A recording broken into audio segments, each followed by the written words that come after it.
दोस्तों, हमारे जीवन में ऐसी कई परिस्थितियां आती हैं या हमें अपने आसपास कई ऐसी घटनाएं देखने को मिलती हैं जो हमें बहुत कुछ सिखा जाती हैं।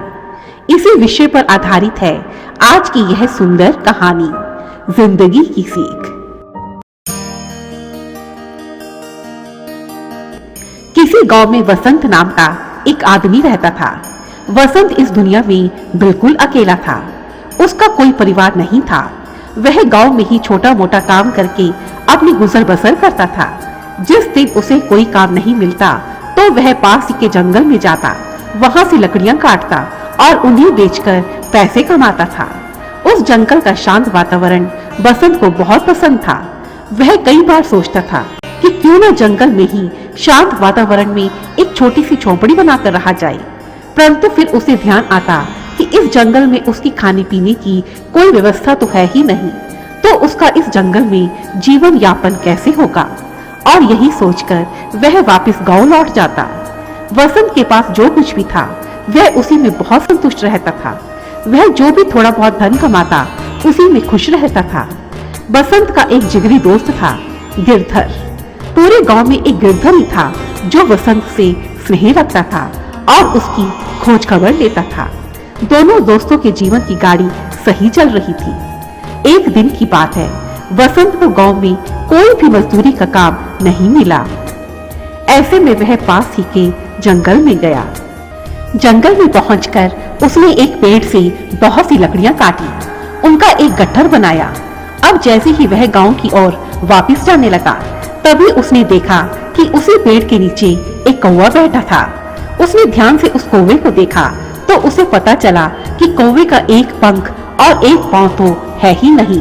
कौवे की ऐसी हालत देखकर बसंत को उस पर बहुत दया आई। वह सोचने लगा, यह बेचारा कौवा बिना पंख के और बिना पांव के अपना गुजारा कैसे करता होगा।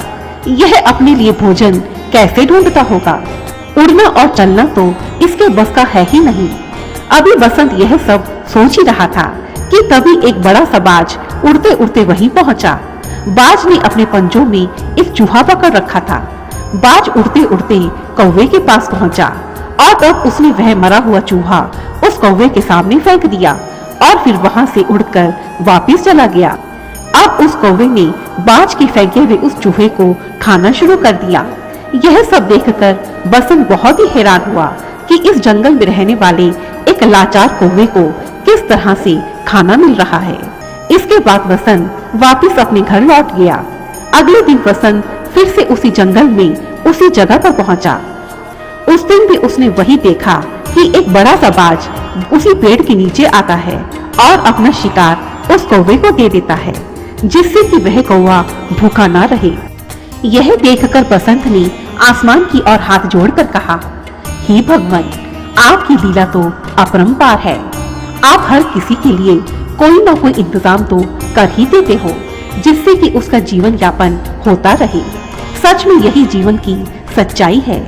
बसंत ने कहा, हे भगवान, यह घटना देखकर मुझे अच्छी तरह से समझ में आ गया है कि जंगल में झोंपड़ी बनाकर रहने का मेरा फैसला बिल्कुल सही है। क्योंकि अगर मैं जंगल में रहकर कोई काम नहीं भी करूँगा तो भी भगवान आप मेरे भरण पोषण का इंतजाम तो कर ही देंगे। और फिर क्या था, यही सोचकर बसंत ने उसी समय जंगल में घास फूस और लकड़ी की एक झोंपड़ी तैयार की और वहीं रहना शुरू कर दिया। बसंत अब अपनी झोंपड़ी में ही पड़ा रहता। उसे जंगल का शांत वातावरण बहुत अच्छा लगता था। अब वह कोई काम भी नहीं करता था, ना ही अपने लिए कोई भोजन का प्रबंध करता। वह तो बस यही मानकर बैठ गया कि भगवान ही उसके लिए भोजन का कोई न कोई इंतजाम तो अवश्य करेंगे। परंतु कई दिन बीत गए और उसे भोजन देने के लिए कोई नहीं आया। इतने दिन बीतने के बाद जब बसंत मरने की हालत में पहुंच गया तो जैसे तैसे उठकर वह वापस गांव की ओर जाने लगा।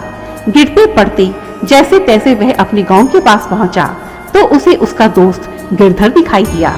गिरधर ने उसे सहारा देकर उसे उसके घर तक पहुंचाया और फिर उसे पानी पिलाया तथा खाना भी खिलाया। कुछ दिनों के बाद जब बसंत की हालत सुधरने लगी और वह बात करने की हालत में आया तो गिरधर ने पूछा, अरे भाई, तो इतने दिन से कहाँ गायब हो गया था? और तुमने अपनी यह क्या हालत बना रखी है। तब बसंत ने उसे जंगल में दिखे कौवे और बाज की सारी कहानी बताई और यह भी बताया कि इस कहानी से उसने क्या सीख लिया। सारी बात सुनकर गिरधर मुस्कुराते हुए बोला, दोस्त, तुमने घटना तो बिल्कुल सही देखी, मगर उससे सीख गलत ले ली।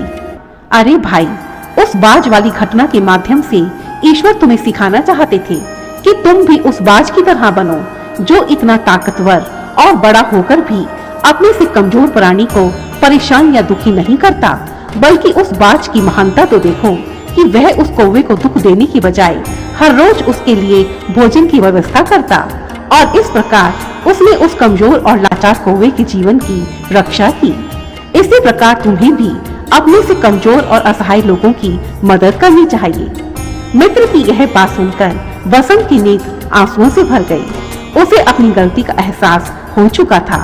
उसने मन ही मन यह प्रण लिया कि अब वह बहुत मेहनत करेगा तथा जितना संभव हो सके अपने से कमजोर तथा असहाय लोगों की मदद करेगा। आज उसे अपने दोस्त गिरधर से जिंदगी की एक बहुत बड़ी सीख मिली थी। धन्यवाद।